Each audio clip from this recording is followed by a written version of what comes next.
Hello and welcome back to my channel. My name is Klein, and today we're talking about everything that I read in May. May was a very good reading month for me. I read 22 things. 9 of them were graphic novels, the rest of them were books, and that would be for a total of 5,690 pages, which is great. I had borrowed 15 of them. One of them I had borrowed from a family member, the rest of them came from the library. And I read all of the books from my jar that I had, but only one book from my intentions. So that's also great. For the gender breakdown, I read 5 books by men, 10 books by women, and 7 books that had a combination of men and women working on them. For my ratings, I rated 10 3 stars and 12 4 stars, so my average rating is somewhere around 3.5. And for the ages, I read 10 adult books, 1 middle grade, and 11 YA. So it was a pretty even mix of things this month. I do have to have my bullet journal out because I've returned quite a few books that I read to the library, so I don't have them with me anymore, and if I don't have this out, I will forget what they were. So I started off the month of May by finishing Crooked Kingdom. I already have a series review out for this on my channel if you're interested in hearing more in-depth thoughts about it. I thought it was just okay. I think that Six of Crows is a much better book. I still find the characters flat, and I rated it 3 stars. Next, I read one of the arcs that I got from work. For those of you who don't know, I work for Chapters Indigo, and sometimes I get arcs from work, which is great.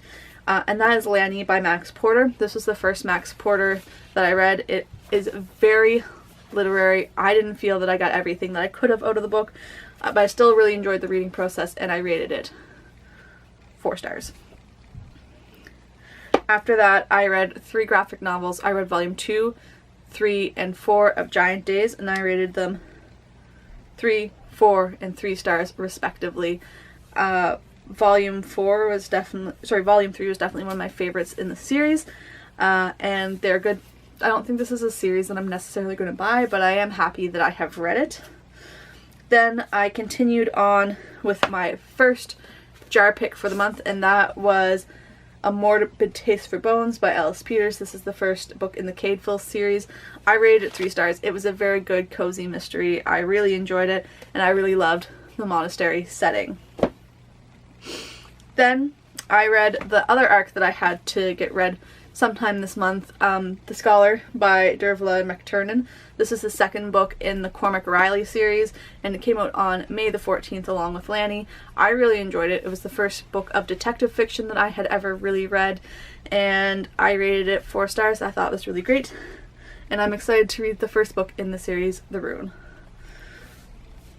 Then I read another one of my jar picks, and that is Her Body and Other Parties by Carmen Machado. There were some stories in here that I really enjoyed and some that I didn't really enjoy. Overall, I rated this book a 3 out of 5. I think that the order could have been changed a little bit to make it a little bit better, but that's just my opinion. And as for the stories, I rated The Husband Stitch 4 stars, The Inventory 5 stars. That was my favorite in the book. Mothers 2 stars, Especially Heinous 2 stars, Real Women Have Bodies 4 stars, 8 Bites 3 stars, The Resident 3 stars, and Difficult at Parties 2 stars. So, you know, it was good. I'm glad I read it. I don't know if this is going to be something that I keep in my collection or not, because there was stories that I loved in it, but I could see it being something that leaves eventually. Following that, I did read another library book, which I have since bought, and that is Still Life by Louise Penny. This is my first Louise Penny, and of course my second detective fiction. I absolutely love this. I thought it was fantastic. I am very excited to continue on this series, and not only because Louise Penny is Canadian, which is great. I rated this 4 stars, and I'm really happy to have this in my collection, and again, excited to read the rest of the series. Following that, I read a book that I didn't really like that much. It was another one of my jar picks, and that is Ophelia by Lisa Klein. So obviously this is a retelling of Hamlet from Ophelia's perspective. I didn't like it. I don't know what else to say about it. I found the writing to be a little weak. It was weird because Ophelia seemed to age over the story, even though it was supposed to be written kind of as a memoir, which is strange. I mean, I don't like Hamlet that much either, so it's not very surprising that I didn't like it. I don't think this is going to be something that I keep, but, you know, I'm glad that I read it. Then I read 3 more graphic novels. I read volumes 5, 6, and 7 of Giant Days, and I rated them 3 stars, 4 stars, and 4 stars. So I do think that the series gets better as it goes on, which is great, especially if you want to read it. That's all I have to say about that. Then I read my first cozy mystery of the month. I think the only cozy mystery too. I can't remember. And that is Double Booked for Death by Ali Brandon. This is the first in the Black Cat Bookshop mystery, and it was one of my jar picks. And I loved this book as well. I thought it was really good. I really enjoyed the setting. I think it was really easy to picture.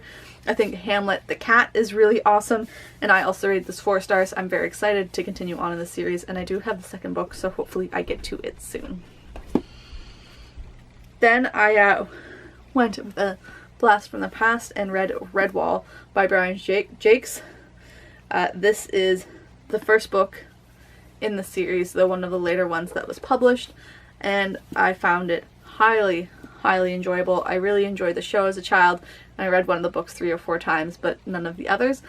Of course, it's a monastery, so that's in with what I have been very interested in lately, and I rated this also 4 stars. I do need to return to the library soon, but it is something that I will be adding into my collection in the coming months. Then I read 3 more graphic novels. I read the first volume of Goldie Vance, which I really enjoyed. I rated it a 4 stars, and it's definitely something that I think I'm going to purchase. It was just a lot of fun and gave me everything that I wanted from the mystery graphic novel that I read last year that didn't quite give me. Yeah, that sentence wasn't good, but 4 stars.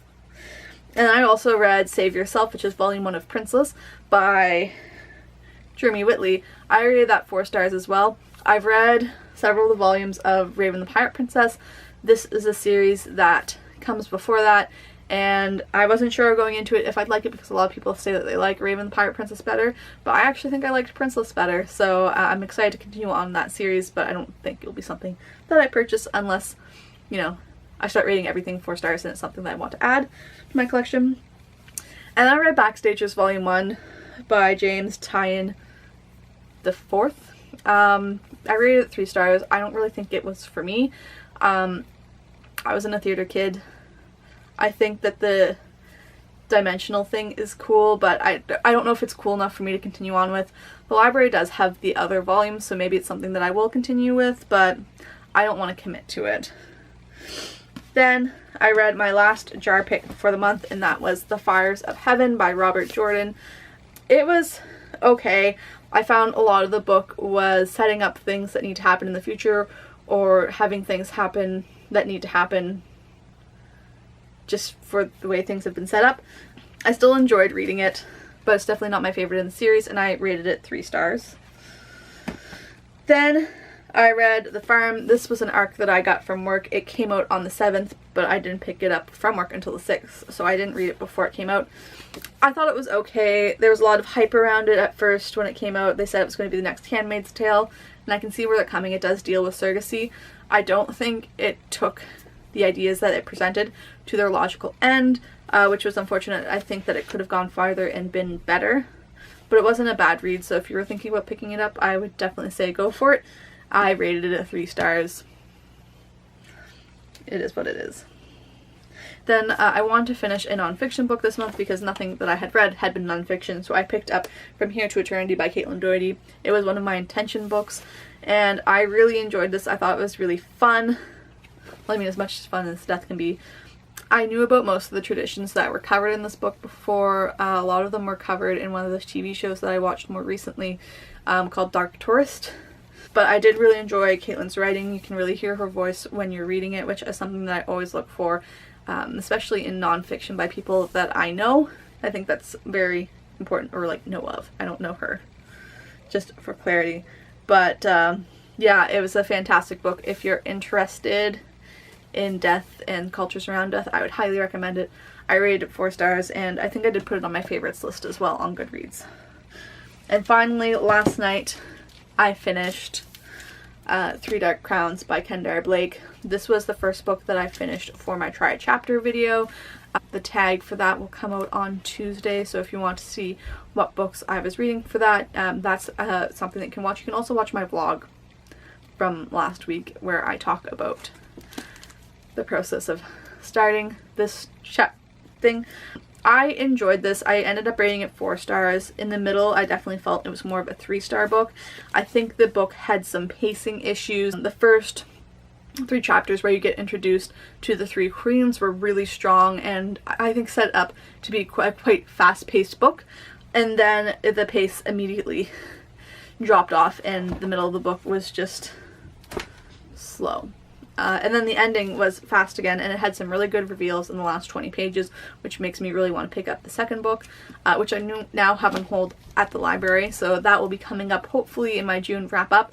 I don't know, like, right now I'm on the fence about whether this is something I want to add to my collection, so I'm going to wait to read the rest of the books in the series before I make that decision, but I did really enjoy it, and again, I rated it 4 stars and I'm reading the second book, so.